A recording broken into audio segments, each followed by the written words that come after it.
My name is Majin Satrapi, and I'm going to be drawing my life. Me and my family lived in the land of Iran, and my parents are pro-revolution. People said we didn't understand how much danger we were in, leading to my close friends leaving. The damage the war was causing made it unimaginable to maintain peace. Until one significant event occurred that led me to understand the damage me and my family were in. When a bomb had hit my street, directly hitting my neighbor's house, I was glad to find out my family was okay.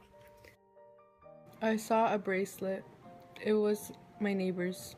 Her aunt had given it to her for her 14th birthday. No scream in the world could have relieved my suffering and my anger. On November 1984, I was received at a school organized by nuns. I promptly adapted at my new environment. I made quite a group of friends who were really interested in my story. But as I grew more comfortable, I was soon a bother and got kicked out. I was desperate in fitting in. I tried drugs. As my parents would say, I would soon start to look like a vegetable. I was conflicted and didn't know where I belonged, but as I always pushed back my memories, I knew I was Iranian and proud.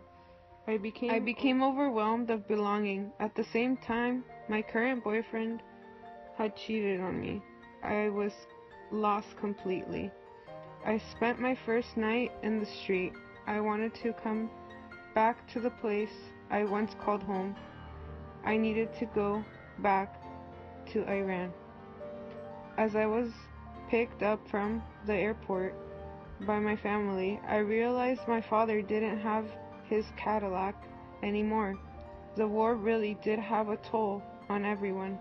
I tried to readjust, but as I walked through the street, I felt as though I were walking through a cemetery surrounded by the victims of a war I had fled. One day I wanted to see my old friend. As I told my grandmother this, she had told me he had become disabled. I felt pity, but in comparison to my life experiences, I understood. We can only feel sorry for ourselves when our misfortunes are still supportable. School was unbearable. With religious conduct, one day I stood up for my beliefs about the strong conduct of the veils women are supposed to wear. After my first marriage, I realized now how trapped I was, almost imprisoned.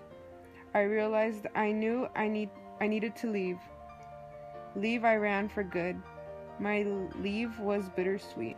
The goodbyes were much less painful than 10 years before. There was no longer a war.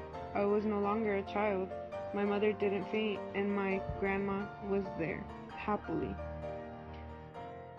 Happily, because since the night of September 9th, 1994, I had a new beginning. Freedom had a price.